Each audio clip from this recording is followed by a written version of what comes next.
നമസ്കാരം, ഭാരത് ലൈവിലേക്ക് സ്വാഗതം. ചേച്ചി, ദിയ കൃഷ്ണയുടെ പ്രസവം, അതായത് കഴിഞ്ഞ ദിവസം ഏറ്റവും കൂടുതൽ വൈറലായതാണ് ദിയ കൃഷ്ണ പ്രസവിക്കുന്ന ആ വീഡിയോ രംഗം.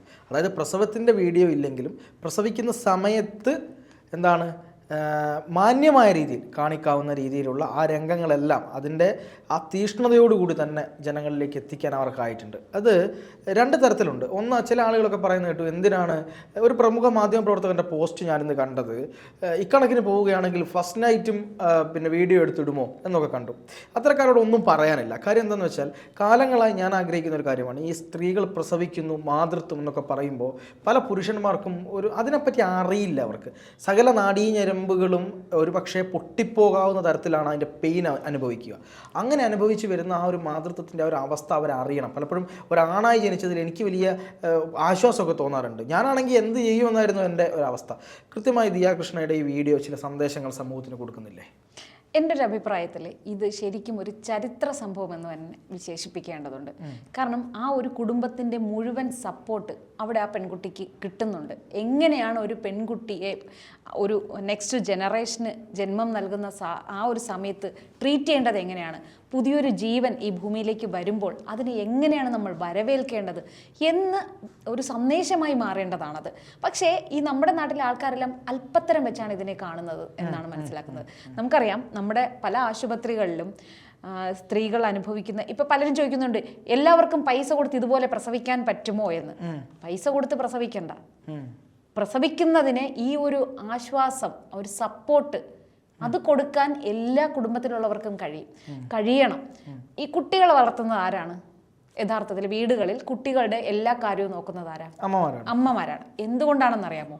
ഈ വേദനയും ഇതെല്ലാം ഈ അമ്മ ഒറ്റയ്ക്ക് സഹിക്കുന്നതാണ്. അതുകൊണ്ട് ഈ പുറത്ത് നിൽക്കുന്നവർക്ക് ഇതിൻ്റെ ഇപ്പം പറയും, അമ്മ അകത്ത് വേദന അനുഭവിക്കുന്നുണ്ടെങ്കിൽ അച്ഛൻ പുറത്ത് നിന്ന് ടെൻഷൻ അനുഭവിക്കുന്നുണ്ട് എന്ന് പറയാറുണ്ട്. പക്ഷേ അതല്ല റിയലായിട്ടുള്ള പെയിൻ എന്താണെന്ന് അത് ആ അടുത്ത് നിന്ന് കാണുന്നവർക്ക് മാത്രമേ അത് അറിയാൻ കഴിയുള്ളൂ. ഇപ്പം നമ്മുടെ നാട്ടിൽ ഈ ഭർത്താവിനോ ബൈസ്റ്റാൻഡേഴ്സിനോ വീട്ടുകാർക്കോ ആർക്കായാലും ഈ ലേബർ റൂമിൽ കൂടെ നിൽക്കാനുള്ള സൗകര്യം അധികമില്ല. പ്രത്യേകിച്ച് സർക്കാർ ആശുപത്രികളിലൊന്നും ഇല്ല. വിദേശ രാജ്യങ്ങളിലെല്ലാം അതിനുള്ള ഫെസിലിറ്റീസ് ഉണ്ട് എന്നാണ് അറിയുന്നത്. പക്ഷേ ഇവിടെ നമുക്ക് അത് കാണുമ്പോൾ ഓരോ ആണുങ്ങളും, പെണ്ണുങ്ങൾക്ക് ഓൾറെഡി അത് കാണുമ്പോൾ മനസ്സിലാവും, ഇപ്പോഴെങ്കിലും മറ്റുള്ളവരിത് മനസ്സിലാക്കുന്നുണ്ടല്ലോ എന്നൊരാശ്വാസമായിരിക്കും സാധാരണ ഈ കാണുന്ന സ്ത്രീകൾ. പിന്നെ ചില കുലപുരുഷന്മാരും കുലസ്ത്രീകളും ഇതിനെ വിമർശിച്ചു കൊണ്ടുവരുന്നു. ഇതൊക്കെ സ്വകാര്യമാക്കി വെക്കേണ്ടതാണോ? ഒരു കുഞ്ഞിന് ജന്മം നൽകുമ്പോൾ ആ അനുഭവം എത്രത്തോളം അനുഭവിച്ചാണ് അത് പുറത്തേക്ക് വരുന്നത്, എന്തുമാത്രം ഒരു സ്ത്രീ അനുഭവിക്കുന്നുണ്ട് എന്നുള്ളത് അറിയണമെങ്കിൽ അതിങ്ങനെ കണ്ടു തന്നെ അറിയണം. മറ്റുള്ളവർക്ക് തോന്നണം. ഇപ്പോൾ ചില സ്ത്രീകൾ ഹോസ്പിറ്റലിൽ പറഞ്ഞു കേട്ടിട്ടുള്ളതാണ്, എനിക്ക് നേരിട്ട് അനുഭവമുള്ളതല്ല, പറഞ്ഞു കേട്ടിട്ടുണ്ട്. ഈ പ്രസവ സമയത്ത് നിലവിളിക്കുമ്പോൾ അവിടെയുള്ള സിസ്റ്റർമാർ വളരെ മോശമായ രീതിയിൽ, അതായത് ഇതിനു മുന്നുള്ള പ്രോസസ്സിനെ പറ്റി പറഞ്ഞുകൊണ്ടാണ്, അധിക്ഷേപിക്കുന്ന രീതിയിലാണ് സിസ്റ്റർമാർ പലരും പെരുമാറുന്നത് എന്ന്. ചിലപ്പം ഈ സിസ്റ്റർമാർക്കും ഡോക്ടർമാർ എന്തായാലും അത്ര മോശമായിട്ട് പെരുമാറില്ല എന്നാണ് അറിവ്. സിസ്റ്റർമാരാണ് കൂടുതലും അങ്ങനെ. കാരണം അവർ ഇഷ്ടം പോലെ ഗർഭിണികളെയും പ്രസവവും കണ്ട് മടുത്തവരായതുകൊണ്ട് അവർക്കതിലൊരു പുതുമയില്ല.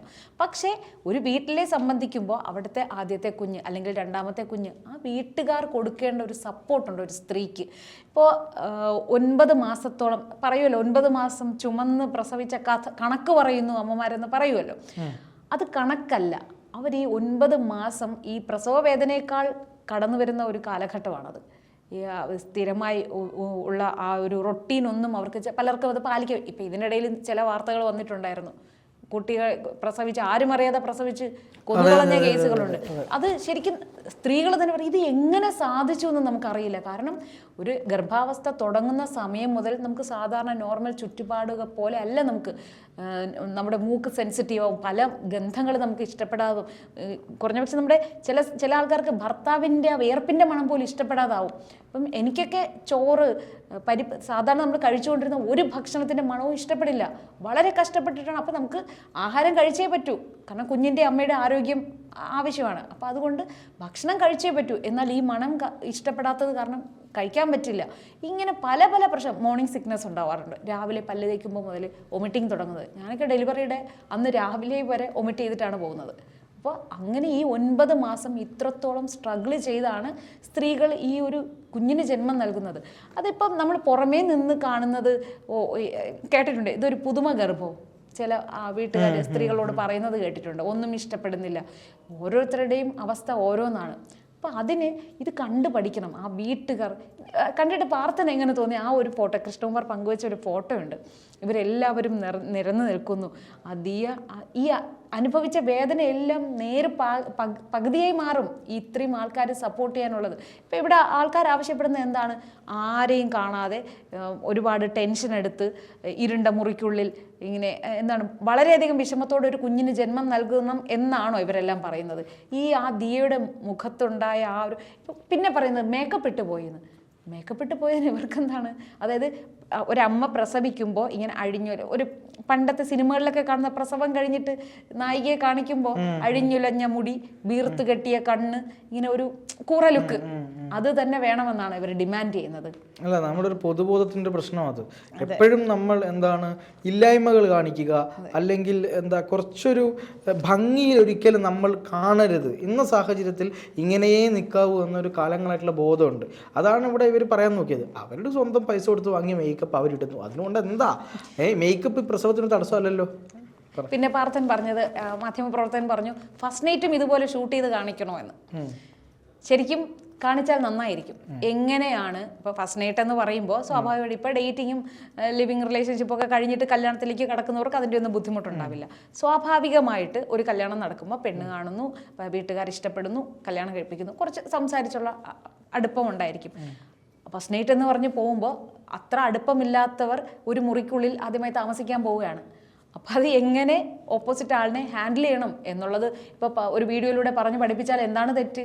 അത് തെറ്റുണ്ടോ? അല്ല, അത് ഫസ്റ്റ് നൈറ്റ് എന്ന് പറയുന്നത് അവർ ഉദ്ദേശിക്കുന്നത് വേറെ ചില കാര്യങ്ങളെ പറ്റിയാണ്. അത് മാത്രം ചിന്തിച്ചിരിക്കുന്ന ആൾക്കാർക്ക് അതിനെ പറ്റി പറയാനുണ്ടാവും. കാഴ്ചപ്പാടിന്റെ പ്രശ്നമാണ്. പാർത്ഥ, വിദ്യാഭ്യാസം വിവരം അളക്കുന്ന കോലല്ല ഒരിക്കലും. അത് നമ്മൾ പ്രാക്ടിക്കലായി ചിന്തിക്കുക. നമ്മുടെ കാഴ്ചപ്പാട് മാത്രമാണ് ശരി, എൻ്റെ ഇടുങ്ങിയ ചിന്താഗതിയിൽ തന്നെ മറ്റുള്ളവരും ചിന്തിക്കണമെന്ന് വാശി പിടിക്കുമ്പോഴാണ് അത് വിവരമില്ലായ്മയായി മാറുന്നത്. ഇപ്പം പാർത്ഥൻ പറഞ്ഞ ആ ആരോപണങ്ങളെ തീർത്തും വിവരമില്ലായ്മയായിട്ടേ ഞാൻ കരുതുന്നുള്ളൂ. ഇപ്പോൾ എല്ലാവരുടെ കയ്യിലും ആൻഡ്രോയിഡ് ഫോണുണ്ട്. എല്ലാവർക്കും എന്തും ഒരൊറ്റ ക്ലിക്കിൽ എന്ത് വിവരങ്ങളും ലഭിക്കുന്നതാണ്. അപ്പൊ പിന്നെ അവരുടെ ഫസ്റ്റ് നൈറ്റ് തന്നെ അവരുടെ അടുത്ത് വീഡിയോയിൽ ഇടേണ്ട ആവശ്യമുണ്ടോ എന്ന് ആ മാധ്യമ പ്രവർത്തകനോടൊന്ന് ചോദിക്കണം. ഇപ്പൊ വിവരങ്ങളെല്ലാം എല്ലാവർക്കും എല്ലാം അറിയാൻ പറ്റും. ഫേസ്ബുക്ക്, ഇൻസ്റ്റ എല്ലാം എല്ലാവരും ഉപയോഗിക്കുന്നുണ്ട്. ഇതെല്ലാം കാലം പുരോഗമിക്കുന്നതിനനുസരിച്ച് നാട്ടുകാരും പുരോഗമിക്കുകയാണ് എന്നുള്ള വൈപ്പാണല്ലോ, അല്ലേ? എല്ലാവർക്കും ഫേസ്ബുക്ക് അക്കൗണ്ട് ഉണ്ട്, അല്ലേ?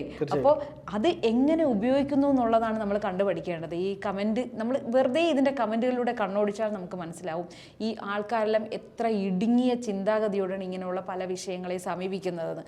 ശരിക്കും പറഞ്ഞാൽ ആ കാഴ്ചപ്പാടെന്നല്ല, അത് ശരിക്കും പറഞ്ഞാൽ അസൂയാണ്.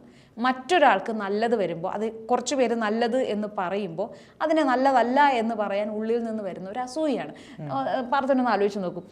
ഒരു സ്ത്രീ പ്രസവിച്ചു, അവർക്ക് ഇങ്ങനെ ഒരു കെയറിങ്ങും കിട്ടിയിട്ടില്ലാത്ത ഒരാൾ അതിനെ പറയുന്നത് നമുക്കോ കിട്ടിയില്ല, ഇവർക്ക് കിട്ടിയത് കണ്ടപ്പോൾ സന്തോഷമാവുന്ന അവരുടെ മുഖത്തെ സന്തോഷം, കുടുംബാംഗങ്ങളെല്ലാം ഒന്നിച്ചുള്ളത് കാണുമ്പോഴുണ്ടാകുന്ന സന്തോഷം, അത് അവരുടെ തുറന്ന മനസ്സുകൊണ്ട് അവർക്ക് കിട്ടാത്തത് അവർക്ക് കിട്ടിയുള്ള ആനന്ദം പങ്കുവെക്കുകയാണ്. പ്രത്യാശ പറയാണ് ഇനിയുള്ളവരെങ്കിലും ഇതുപോലെ കണ്ടു പഠിക്കുന്നു. പക്ഷെ വേറൊരു വിഭാഗം എന്താണ് ചെയ്യുന്നത്?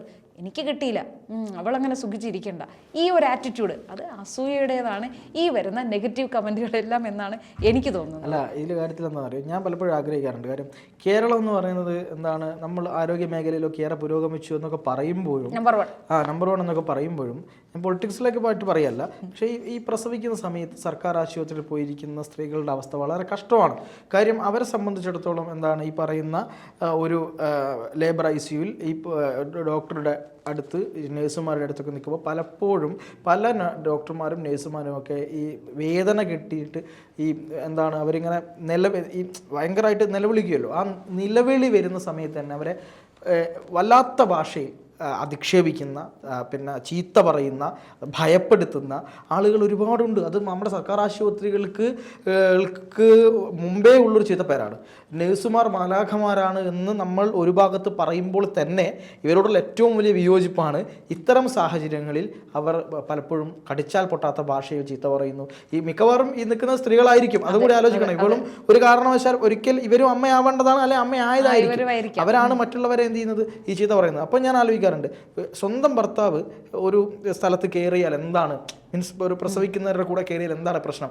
സ്വന്തം ഭർത്താവിന് കുഞ്ഞിനെ കാണണമെങ്കിൽ പോലും എന്താണ് ഈ ഉള്ളിലുള്ള സ്ത്രീ എടുത്തു കൊണ്ടുവന്നിട്ട് ഈ പുറത്തെ ജനാലയുടെ ഒരു സൈഡിൽ നിന്നിട്ട് അവിടെ നിന്ന് ഇങ്ങനെ കാണിച്ചു കൊടുക്കണം, ഇപ്പുറത്ത് നിന്ന് നോക്കി കാണണം.